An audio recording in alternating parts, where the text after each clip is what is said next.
All right. Another closers by committee. And we're hoping to get our committee a little bit of growth here at some point. We keep inviting some closers, but they have other commitments, I guess. But it's Aaron and myself. We're here to talk some baseball, some alternate programming. And since there's nothing on TV, you'd Talking spend an hour baseball. spend an hour with us. The melodic tones of my co-host Aaron, who's on the road. Um, Like Kerouac. yeah, Jack Kerouac, right?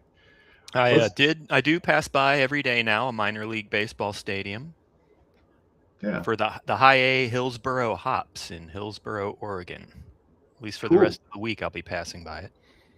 Is that hops as in like beer or? Exactly. Yes. Oh, cool. It's got a brewski theme. Perfect.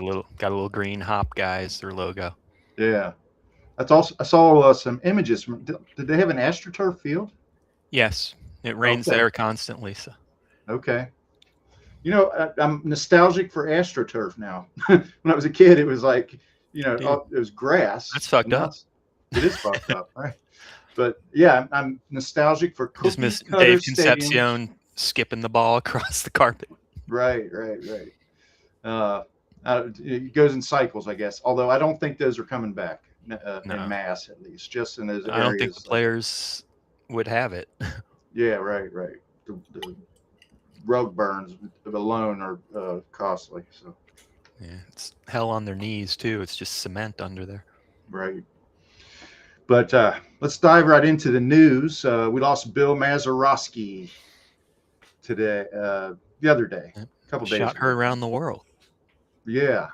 And I was listening to another podcast, one of our competitors, who we should probably not bring up here, but they were talking about, It's a big boat. We can have all the we can mention their competitors.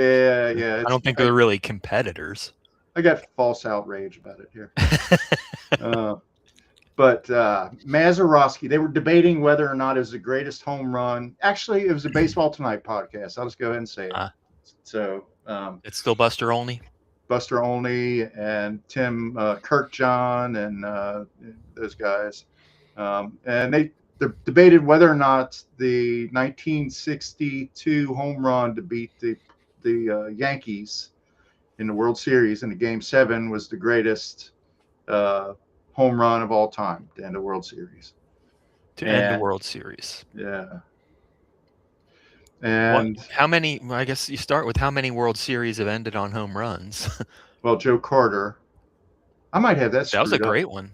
Yeah, Joe Carter was one that they mentioned, but that was a Game Six, so it wasn't a Game Seven. Um, but how did they? Because the World Series, Those this are the year's two, just two. yeah, Joe last year's Carter and World Bill Series, Mazeroski. last year's World Series did not end on a home run, but Nah, but it was a better series. they talked didn't their third baseman Miggy Rowe. yeah, he had a 2-run homer to tie the game late in the game. Uh, Yeah, it was in the ninth, I think. yeah, but somehow that got into the ointment. They started talking about that as being a classic game as well. Because there's only two that ended on a homer. They got to Right, right. they had to stretch. they had to pull something else in, I Yeah. guess. Buster's But producers going stretch, stretch. right. But I remember as a kid, we had a Pirates fan up at the boat club, and he would talk. He claimed to have been at that game. Um, the one thing they said about that game, not a single strikeout in that game. Wow. That Game Seven, the '62 World Series.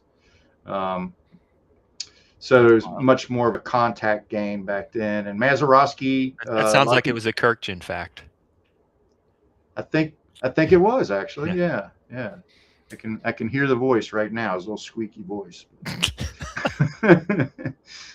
But uh, I mean, yeah, it's definitely this guy that we went to boat club. He claimed to be there, and he was a big Bucks fan, and so that was part of my whole introduction to baseball was just shooting the breeze with him because he was a huge baseball fan, and even though he wasn't a Reds fan, I got along with him. Look forward to talking to him a lot. Those are usually better conversations. Yeah, because he talk about, the Reds and Pirates have a common kind of history, so it was cool. But it's sad to, Mazeroski was in an age when there wasn't a lot of offense, so he's considered one of the better defending second basemen of all time. Some of the guys there in that discussion did identify him as the best, but they brought up guys like Roberto Alomar, Nap Lajoie. They didn't mention Lajoie. They didn't go back. They did try to keep it current for whatever reason. They very, very rarely reach back into the annals, like maybe Sean does. But anyway, it's sad to see him go. I believe he's in his 90s, I believe. Sad to see him go. Another big thing is as you predicted, and they did fill Tony Clark's job with the MLBPA, as a deputy executive director. They filled that position with someone named Bruce Meyer. He's the guy they tried to run out a little while ago, too. Was it? Yeah, there was some of the players tried to get rid of Meyer entirely. I don't even remember what that was about. That's interesting. I didn't read that. I just remember when it happened. It's about a year or two ago. Right. Well, he apparently he's a big fan of Marvin Miller. Marvin Miller, the Hall of Fame labor leader that helped design the free agent system that's so lucrative for players today. So the speculation is it might even be that much harder to crack the players union than it might have been under Clark. Although I don't know if it really matters.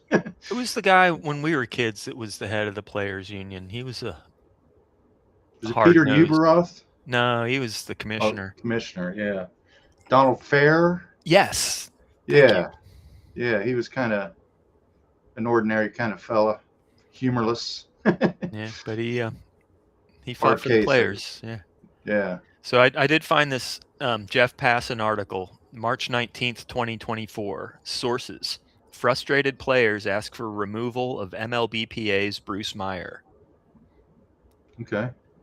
Player leaders expressed frustration at MLBPA executives during a video conference call Monday night, the culmination of a week in which players advocated for the ouster of the union's chief labor negotiator. Interesting. They wanted to replace him with somebody named Harry Marino, the lawyer who spearheaded the unionization efforts of minor league players. So was it over the direction of the union or some kind of dispute in that sense, or was it? Didn't really say. I'm scrolling down. It's not really saying. Tony Clark wouldn't comment. Meyer vociferously denied that being the case and advocated for his work. Blah blah blah. No, they say they thought that Meyer was ideologically aligned with Scott Boras. I don't know if that's the case. Right. Well, that could have been apocryphal. Yeah. Yeah.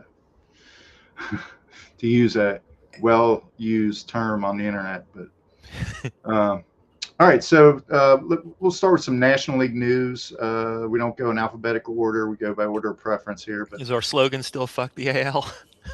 We'll see how much time we have after we're done with these National League notes here. But 19-year-old Pirates prospect Konnor Griffin. Konnor Griffin. Yeah, he had 2 home runs today, age 19. Manager Don Kelly has not ruled out that he might break camp with the Pirates, and that'll upset the balance of the NRBL for sure when that happens. But I mean, he's going to be voted in as the player to be in the auction anyway. For those who are not the 11 people in our league, we choose 2 minor leaguers to be included along with everybody on a 26-man roster of a National League team, plus their injured lists. Mm-hmm. Well, small sample size, but he definitely had a nice start to the spring today. He's the number 1 prospect in baseball, or number 1 offensive prospect in baseball anyway. 19 years old. He's got the world by the tail there. So the Braves signed Chris Sale to a 1-year extension at $27 million for 2027 with a Not team bad. option for Playing a 2028. kids game. Yeah. Which, people are really shy away from Sale because of those injuries. He just seems injury prone. Last year, he busted his ribs diving after a ground ball or something and missed like 3 months, and he's missed entire seasons. But Yeah. I mean, when he's on, he is absolutely filthy. That year he was on my team was his healthy year. Yeah. And then I traded him at the end. And I think he got injured at the end, didn't he? Well, Rodney traded. Yeah, I traded him to Rodney. Rod we trust traded him to me for Gino actually, and I had. And then he lost Gino. Yeah. To the AL. Gino, and I lost Sale. No Sale. Yeah. Anyway. But he still. Oh yeah. Well, he still got Sale. No, I got Sale right now. So. Oh, so you do have Sale. Yeah. Are you keeping him? Probably. Yeah, of course you are. Yeah, there'd be a pretty big hole in my pitching staff without him, I guess. But you're still rolling the dice with him. I got him at a reasonable price, $22. So. Yeah, I think that's the one I bid on. That's from my. Is it his option year? Yeah. Yes. Yeah. All right, so we got I don't know if this is newsworthy, but O'Neill Cruz, in a desperate attempt to raise his 102 batting average against lefties, hired a left-handed batting practice pitcher over the winter. Has been hacking his ass off against lefties, so we'll see if that has any benefits. If he could harness that power, he would be quite the attractive draft pick. I don't believe in O'Neill Cruz anymore. Too many strikeouts, too many swing and miss, or he's never put together a real season and doesn't seem to be improving much. Although you did mention the left-handed hit and left-handed BP pitcher. Maybe that'll help something. He's at least he's trying, I guess. Right. Yeah, tantalizing. I think I'd wait on it. Tantalizing blend of power and speed, but yeah. If you can't make enough contact, you're kind of in trouble. If you can't steal first base, if it's not banana ball, then. With the spring games beginning, that kind of puts a spring in our step as baseball fans. And Jordan Lawler has started with a really good start to spring training. They got him in the outfield now? I did read that they might be playing him, giving him some reps out there. It's kind of crowded. And on the shortstop, who's playing third base for the Diamondbacks? I'll tell you in a sec. Oh, Nolan Arenado, of course. That's right. Yeah, so he might have to change. Lawler may have to change positions to get much playing time there. But you heard about Zach Veen, right? Did we talk about that last week? I don't think we talked about it, but yeah, he's off the juice and on the juice, off the sauce and on the juice. Off the sauce and on the juice, right? That's kind of a cruel way to say it. The man had a problem, and he apparently rectified it, but he mysteriously came to camp 40 pounds heavier, and they say it's muscle. Completely transformed. When you see him now, his face is all, he's got kind of Barry Bonds head.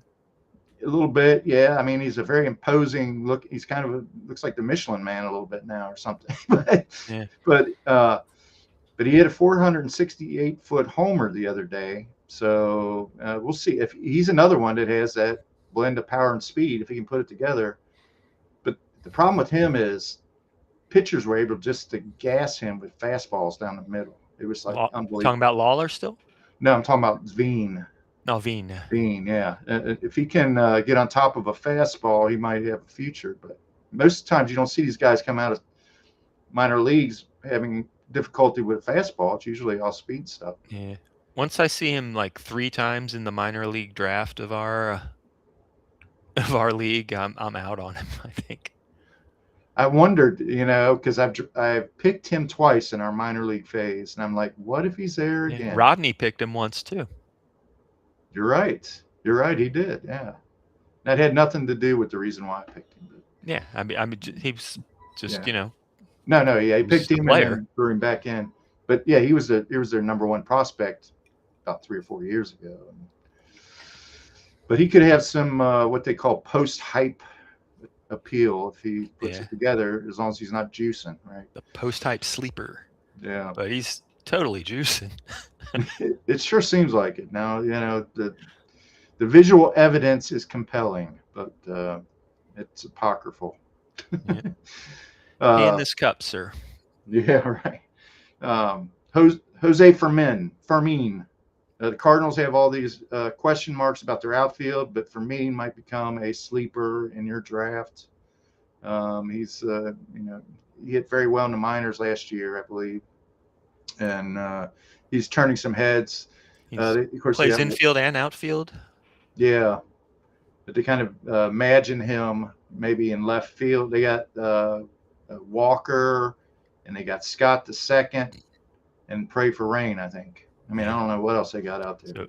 So when I'm looking at roster resource for the Cardinals, and when you look at the whole thing, it says Fermin is infield / outfield, but when you click on him on his player page, it says second base / third base.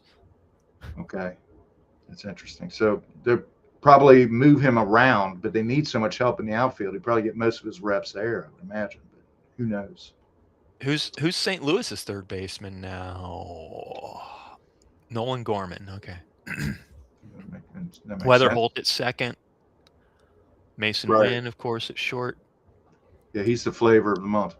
That's their best prospect or was coming into the year. Yeah, he's owned in our league too. I can't remember. Is it?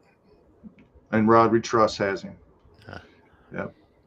All right, so Bubba Chandler got off to a rough outing, but he did touch 100 miles per hour on his fastball in his first spring start. He'll probably be in the rotation, but if he has another couple starts like that, he might start the season down in the minors. Probably won't be there long, but wildness has kind of been his Achilles heel throughout his minor league career.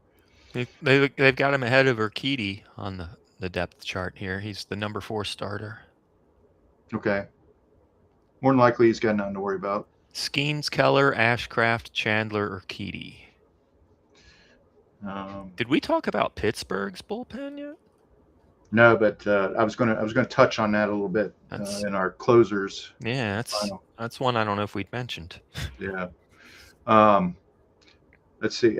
Speaking of Pittsburgh, Jared Jones, they're expecting him to be ready sometime maybe by the end of May. So that's pretty soon, right up against the 1-year threshold that they projected for Tommy John recovery. Elbow surgery, internal brace.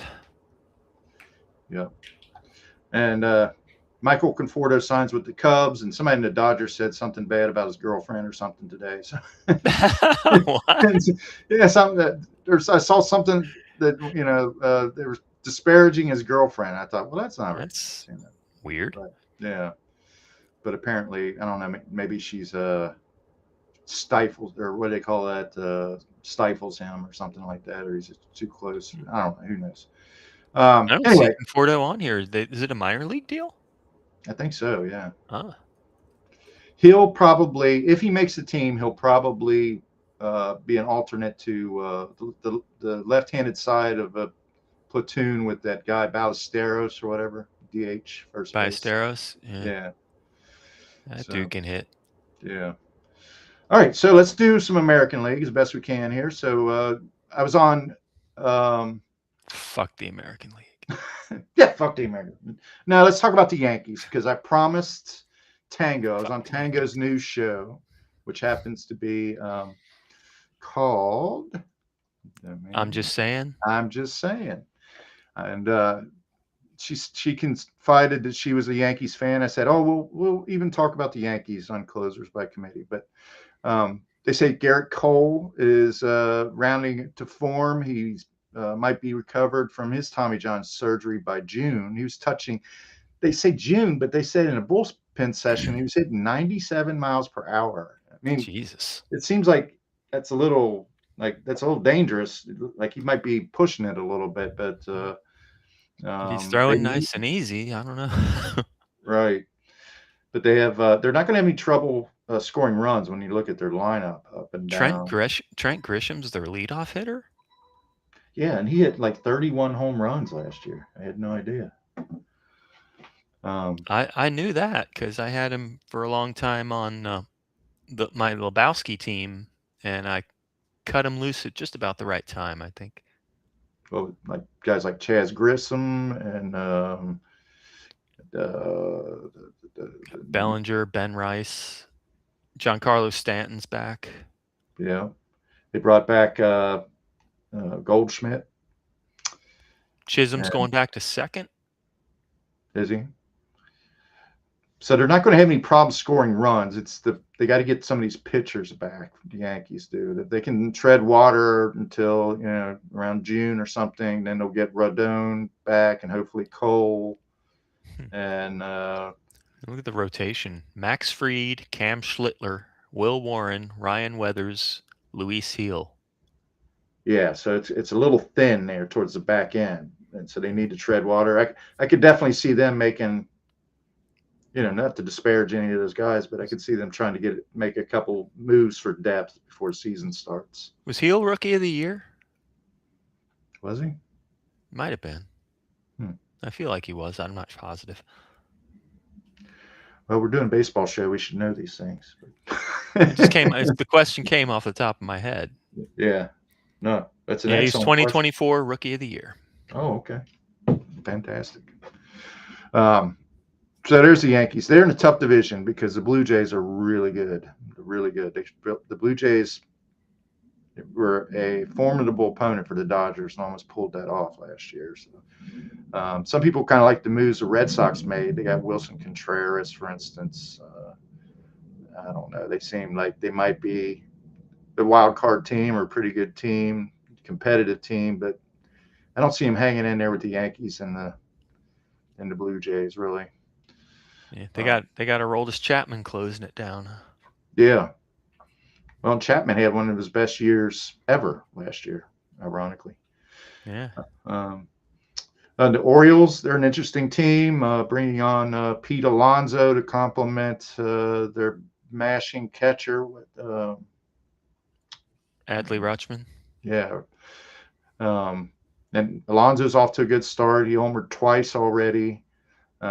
He's another one that got talked about recently. Darryl Strawberry was openly speculating why he would leave the Mets to go to the Orioles, and it got off into the weeds about how much of a better city New York is and Baltimore. It's like, oh, okay, whatever. It's like he said Strawberry said he had regrets for having left the Mets, this is all shit that a former player might say. But if you're working for your contract or trying to in the midst of your career, there are a lot of reasons. Grapes coming from Mets fans. What it sounds like to me. Right. They also signed Thairo Estrada, which he's an under the radar, decent kind of player. But isn't he on the DL or is he? Well, he missed like the second half of last year, but he's back from that. The Orioles will be competitive for sure. Tigers, Tarek Skubal, he's set to make a start in the WBC against England on March 7th. That's the only appearance he's going to make in that, and hopefully he doesn't get hurt. But that dude's a monster. Yeah. We just had back-to-back Cy Youngs in both leagues, didn't we? Well, Sale won it in 2024. Skeens won 25. Okay, so it wasn't back-to-back. Yeah. But I think Skeens is making a start at least two in the WBC. But people, they were talking that up on Baseball Tonight as well. I know how you feel about it. Yeah. I kind of enjoy it, but it is kind of you feel a little bit queasy about these guys going out there, especially with what happened to Edwin Diaz a few years ago. But guys get injured in spring training every day too. Right. Let's see, Joe Ryan. They don't get as excited at home plate like that. Yeah, Wasn't it a celebration injury, Edwin Diaz? it was. He closed out the game, and it was a big win, and they're really excited. I mean, the other international teams, they get really amped up for it, and they really wanted, like Gino wants to be in it for Venezuela, and the Japanese players, they love representing their country. It's an opportunity to really get into it, but it's also you can see what can happen. But yeah. So Shohei's not pitching in the WBC or spring training. Oh wow! But he's going to pitch all season. He's still throwing bullpens and doing all his stuff. Yeah, that'll be interesting to see how he does on a full season. Yeah. This will be his first in the National League. It'll be his first full season pitch. Yeah. Joe Ryan scratched from his first start. I don't think there's an abundance of concern right now, but anytime starting pitcher gets scratched at this time of the year, it's a little bit of a jitter. All right, so that's our news. That's our news. So we even got some Twins news in there, man. Yeah, I know. We did okay. We did okay with the AL this time, I think. We didn't totally fuck it over. But so next time we'll talk about Seattle. Yeah, I like that. I like that topic. Seattle produced some of the greatest players in modern history, really, when you think about it. But we're to the bottom of the third now, right? So this is our fantasy baseball section. We had our first trade of the season. Fairy tale baseball. The Diamond Cutters, who is, let's face it, he's sort of fixated on the Reds. He's a Reds fan. He traded moronic fucking trade, man. Traded Will Smith for 17. Will Smith's probably. Would you say he's the best catcher in the National League? Probably. Offensively. Top 2 or 3, certainly. Yeah. $17 year 2, which means he could be extended. That kid from Colorado might be a better bargain right now. Bargain, yeah. It's a bargain, yes, probably. But $17 year 2, which means he can be extended to $23 or $22. They had $5 per extra year. Right. But he's still he's got the option of not extending him and just paying 22 this year too, which is my usual way to go. So he wanted to. So he sent him to the Proud Pigeons of Pain for Matt McLain, who had a very extremely disappointing, rough season last year. He was a highly considered prospect. He produced very well in 2024, but found himself hitting 9th by the end of the season last year. I don't have his stats in front of me. Of course, Great American Ballpark is a great hitter's park. You never know when something's going to click. But to get him right now, I mean, you got to extend him probably. If Yeah, he's an option. He's in his option year too. Yeah. If you're going to realize any value from the trade, you almost have to have him for more than just this year, because he's got to dig himself out of the hole this year. It might take him half a year to work his way back up into the middle of the lineup. But. Yeah, and McLean's $14, which is overpriced. I'll bet another $1 that Bones extends him. I would say he's probably got an eye on extending him. Fucking moron. I don't know. The guy's a single digits dollars player. Wow. And see, now I'm more bullish on him than you are. He's a $9 player. Arguably, yeah, a sensible bid on him. I wouldn't go 10. Yeah. If I was bidding, I'd go to 9, and that's it. I wouldn't bury him, but I don't know what the hell was going on with him. Second base is deep. Catcher is catcher. Yeah. This is true. I mean, deep in the way that there's 2 or 3 elite guys at the top, and then there's 20 guys that are all the same. Joey Bart, Mall Cop. He's a catcher, right? Yeah. Well, you said catchers, the scarce. I thought you meant the Yeah. scarcity of the position. Yeah, I was Yeah, talking. the I drop went off. I went back to second base where it's there's 2 or 3 at the top, and then there's 20 that are all the same, and then there's just a few that are just shite. Yeah. Right. And McLean's down toward the shite end of those. Well, yeah, because of the talent at the position for sure. His slash line 220, 300, 343. Dude had a 343 slug. His OPS is 643. Because I heard going into last year, I heard some respectable baseball people saying, "Well, if I had to choose him or Ellie De La Cruz, I would take Matt McLean." How respectable are these respectable? To build my team around, that's the exact quote I heard from somebody on the radio, but I can't, it's all apocryphal. But so it looks like McLean is in spring training. He's had 3 plate appearances. I don't see the hits. That's wonky. Well, he might not, with 3 plate appearanries, he might not have one. Yeah. But we're so early on, there's nothing really to ascertain from what anybody's done. Yeah, he's got a 667 average, so he must be 2 for 3.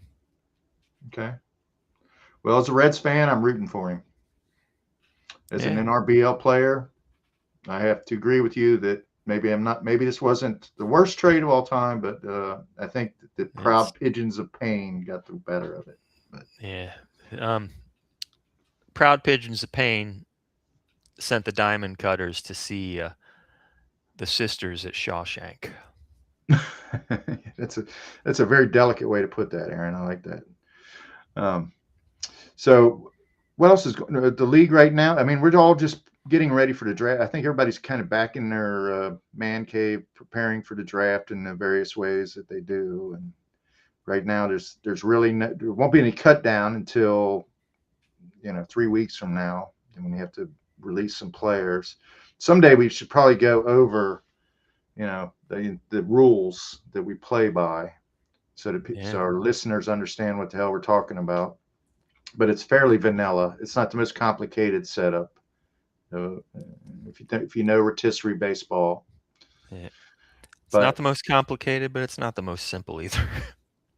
Well, there's been so many amendments that have been put into it to kind of patrol.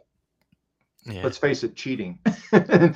Or just goofy behavior. Like there was one year that the team now known as the Proud Pigeons of Pain, I think they were the Loveland SP something, or I forget what they used to be called. Mm-hmm.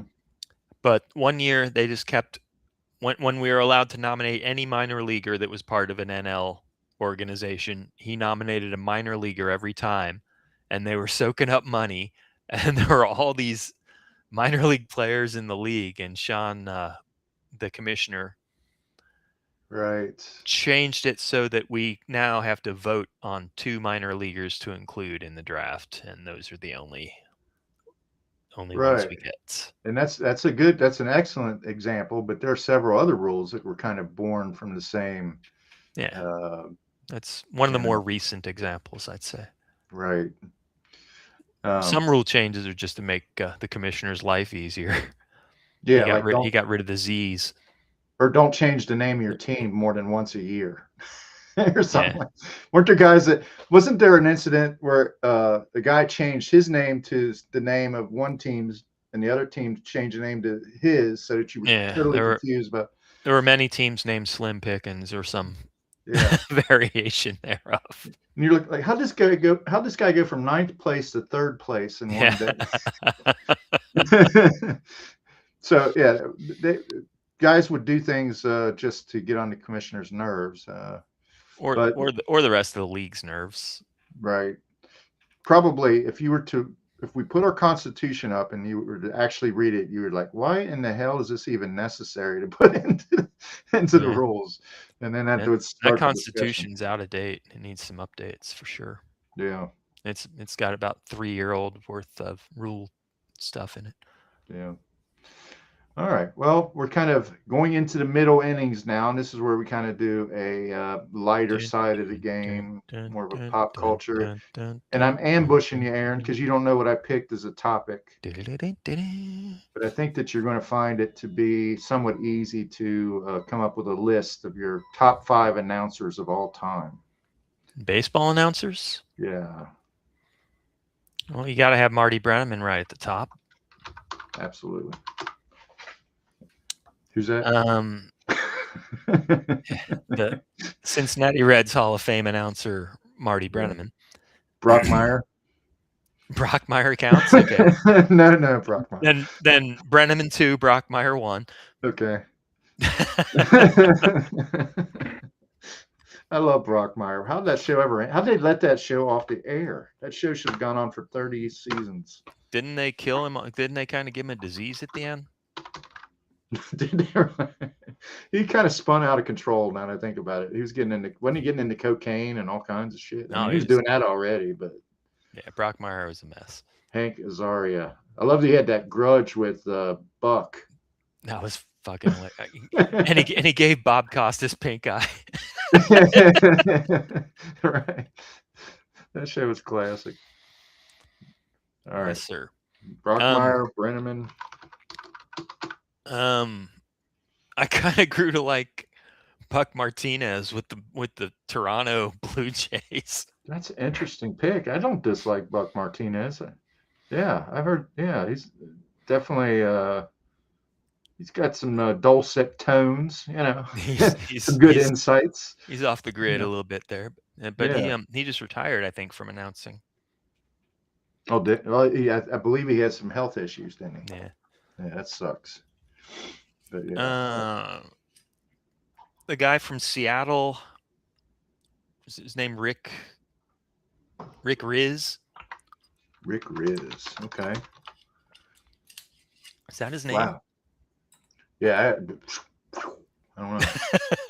I don't know Rick Riz, but yeah, I watched a lot of, like, me, I watch a lot of National League, but yeah, Rizzs, Rick Riz. Okay. Rick Riz. The Riz. Let's see. Matt Vasgersian's good. Matt Vasgersian. Okay. Man, you're coming up with some good modern day examples, some good ones.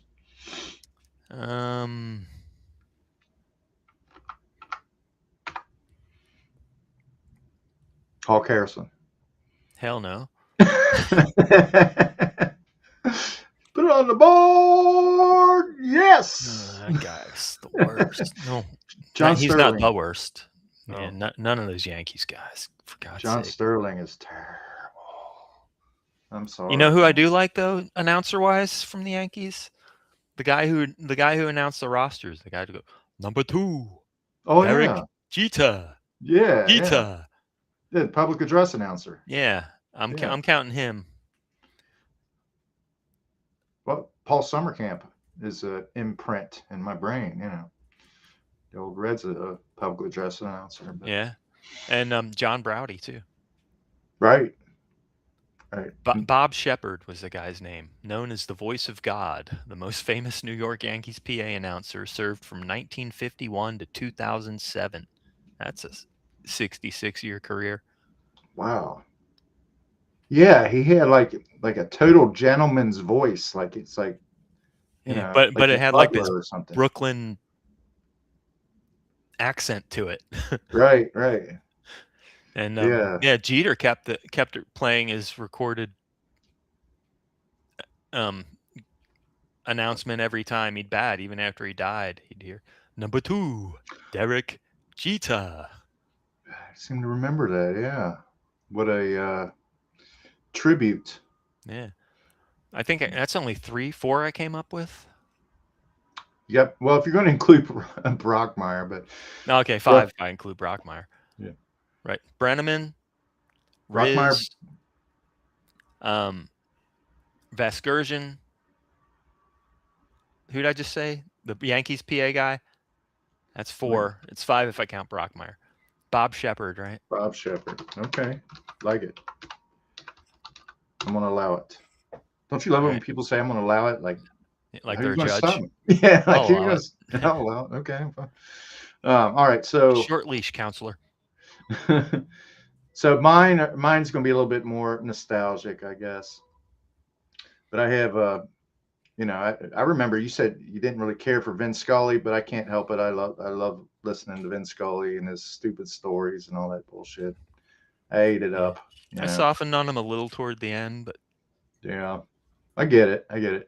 Bob Uecker. Oh, fuck, yes. Bob Uecker. Oh, how did I miss Bob Uecker? Right. Just a bit outside. He's literally, I would listen to the end of fucking Brewers games all the time just to hear him do the 9th inning. Yeah.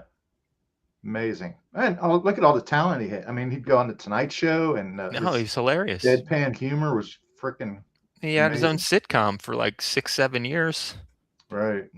Still got to call all his games. Yeah. And this might be controversial. John Miller. I really like John Miller.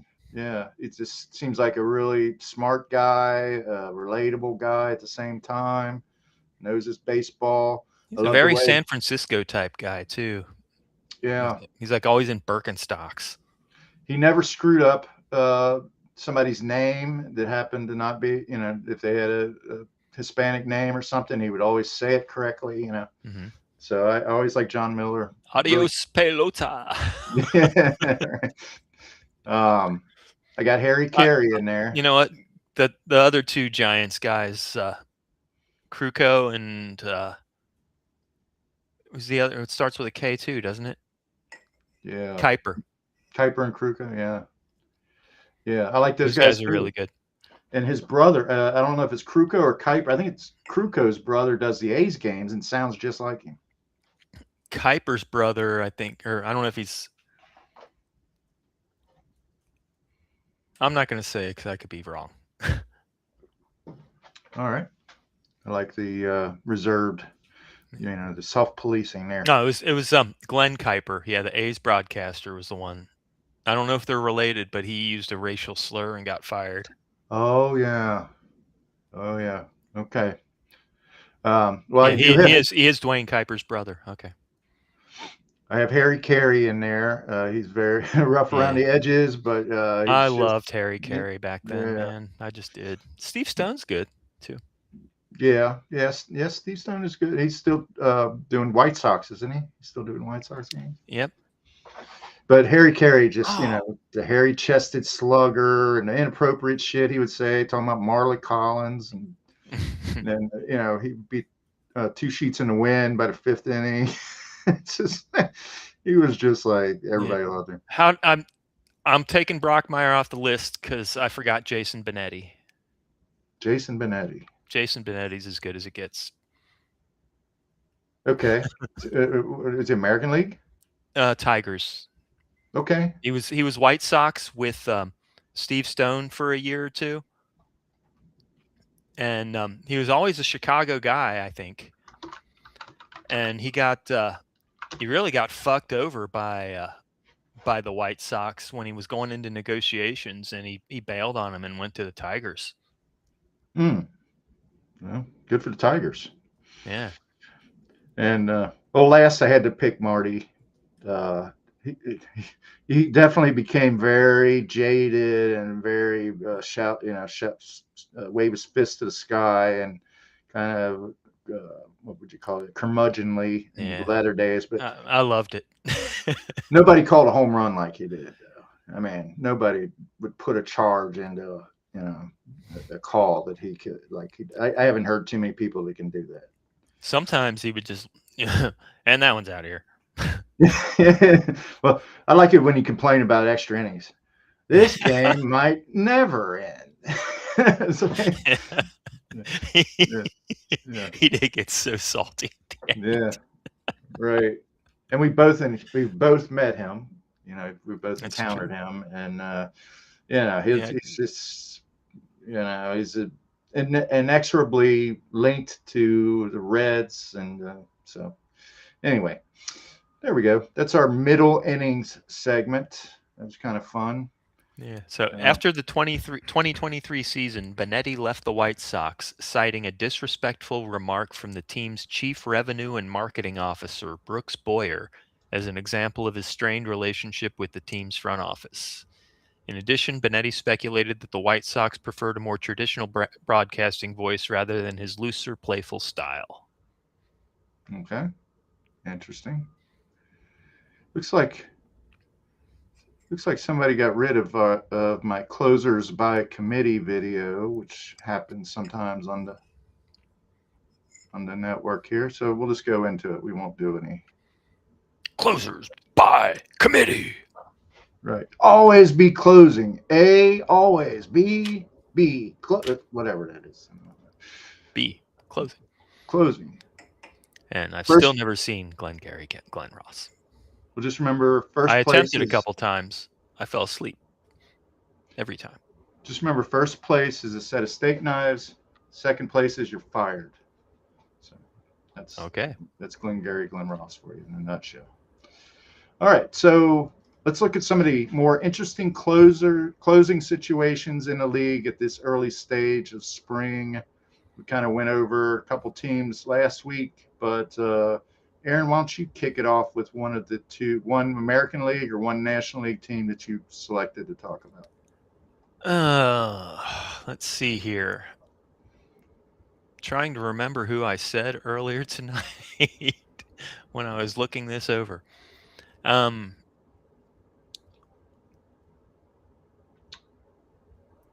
mentioned Miami. Correct, yes. So they signed Pete Fairbanks, who is, I guess, the closer.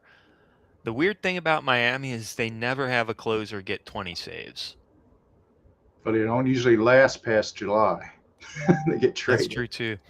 So they got I guess Fairbanks is the closer, Calvin Fauché is first in line, and Anthony Bender is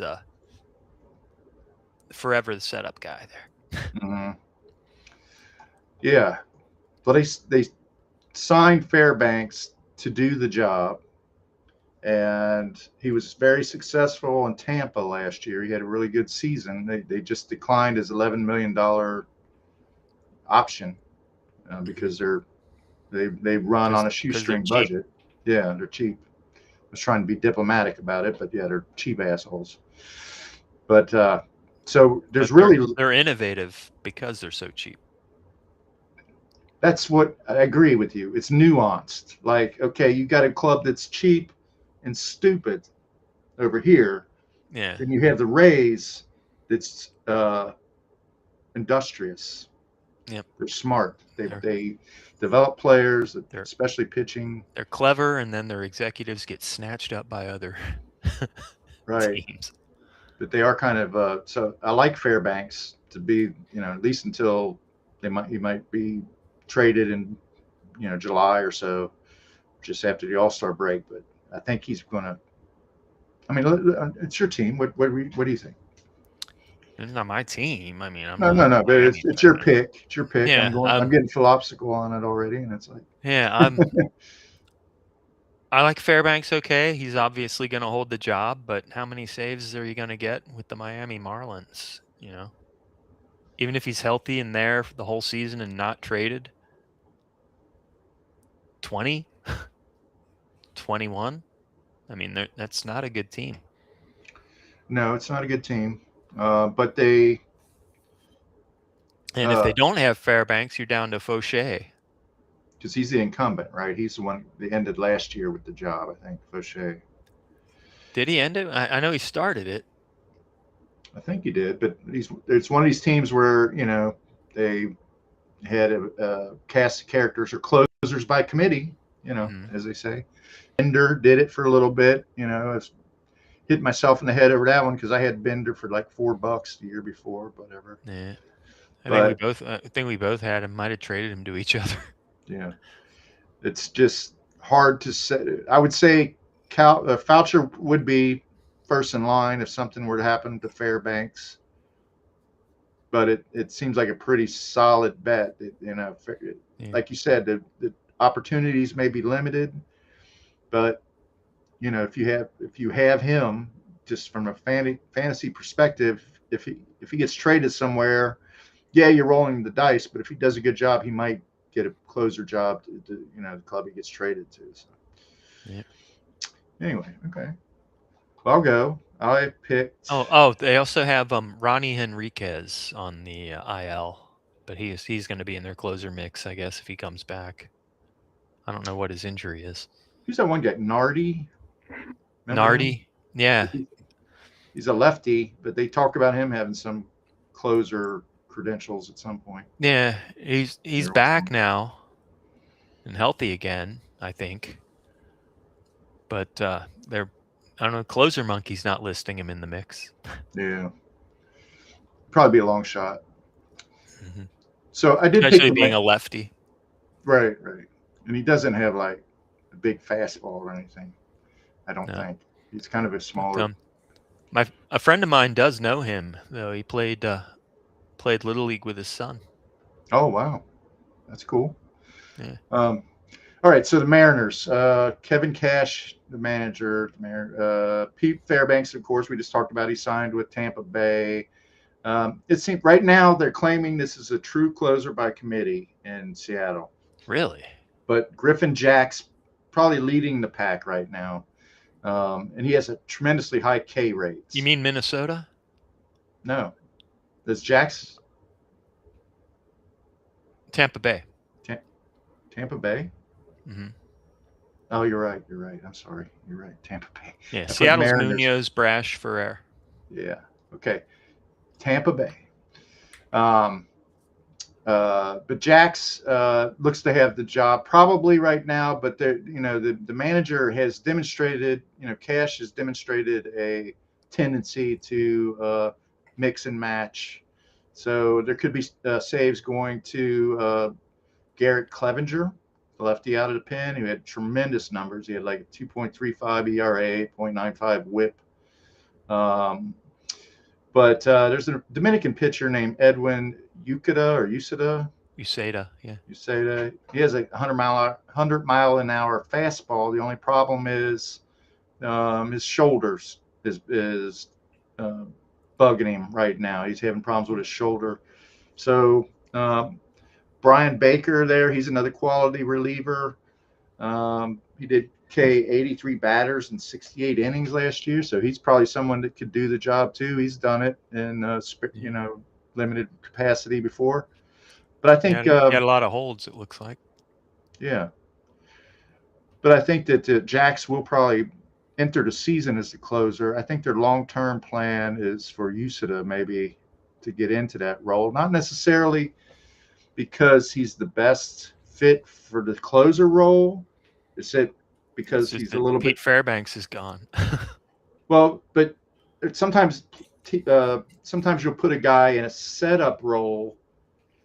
You don't want a guy in a setup. You want him to start clean innings, right? You want him to come in clean innings and get the save. You don't want to put him in a setup role where he comes in with inherited runners if he tends to be wild, if he has, any kind of issues like that. So sometimes the guys will get a closer job, even if it's not the best suited for the closer job. He's just not suited for much else. Yeah. So, but Alexis Diaz was like that. He'd been a terrible setup guy because he was so freaking wild, and he barely served as a closer, but he was serviceable for a couple of years. But anyway, now he's Texas's setup guy. Yeah. I didn't know he landed there, but that's cool. But I didn't know this was Tampa Bay either. So Texas is maybe one we'll talk next week about. Okay. If we haven't yet. So we got about 5 minutes left. What's your next closing situation? Well, Texas. No, okay. No, I had a different one. I had Minnesota. Okay. That looks like another committee kind of deal. We got Justin Topa, Taylor Rogers, and Cole Sands. I don't know. Taylor Rogers, he's done it before. He was no great shakes with the Reds, really. I don't know anything about Cole Sands, but Justin Topa. I mean, it all comes down to the Twins suck. The Twins, they're kind of in a tough spot. So he doesn't have like Taylor Rogers doesn't have traditional closer stuff, but he's a sidearmer, right? Yeah. So Submariner kind of he's not as drastic as Kent Tekulve or Dan Quisenberry, but those guys can be tough on hitters. You get a lot of ground balls. You can get by with a closer like that sometimes. He's serviceable. He's a good reliever. Kind of a rubber-armed reliever. But that's fluid. Yeah, he'll answer the call. That's for sure. Yeah, somebody could overtake him easily. It's probably one for fantasy purposes to kind of back off of a little bit. Yeah. But all right, so I'll go to Pirates. The Pirates would seem to have a lead pipe cinch closer in Santana. The only thing I have a problem with was Dennis Santana, and it's not a big deal, but he doesn't, he's got a decent strikeout rate, but he doesn't strike out more than a batter an inning. That's not the end of the world. He did a very good job. I don't know if he's blown a save yet in his career, but he might. I think I read he might be 16 for 17 or something. Yeah. Through 12 games in September, he's converted 5 of 6 save opportunities, so he blew at least one. Yeah. Posting a 0.65 whip with 13 Ks versus 1 walk over 12.1 innings. That's a good K to walk ratio, even if he's not doing more than 1 K an inning. Yeah. Doggle hunt. And I do own Dennis Santana for $1. Right. That's a good asset you have there for sure. Gregory Soto's kind of looks to be the guy next in line. He's got kind of electric stuff, but he's a little volatile. I don't see him overtaking Santana unless Santana really struggles. Then you got Justin Lawrence is actually a quality reliever, but more along the lines of a setup man, more of a high usage guy. So I think Eno Sarris seems to think that Santana's not going to hold on to it. Really? Yeah. Interesting. So there's always the specter. The Pirates are flying high right now. They think they're going to contend. They're made a lot of deals and stuff like that, but they're always the potential there because the team are kind of skinflints that they could start selling off guys late, if things aren't going well. So there's always that specter. But I think Santana is the guy. I mean, you feel pretty good about your $1 closer, I think, right now. So. Yeah, I mean, I'll get my dollar worth out of him, I'm sure. Absolutely. All right. So we don't, like always, man, we're always right up against our 1 hour threshold. Cool. We don't have any catchphrases or anything. This is all battery power because I left my plug at work. Oh, sweet. Oh, okay. Well, cruise, we can do it. Yeah, but you said something last week. Around 90%. You said something last week that could serve as our catchphrase, right? I don't know. What did I say? Always stay within the zone. No, don't swing outside the zone. Don't swing outside the zone. Swing outside. All right, man. All right. Don't swing outside the zone. Cheers.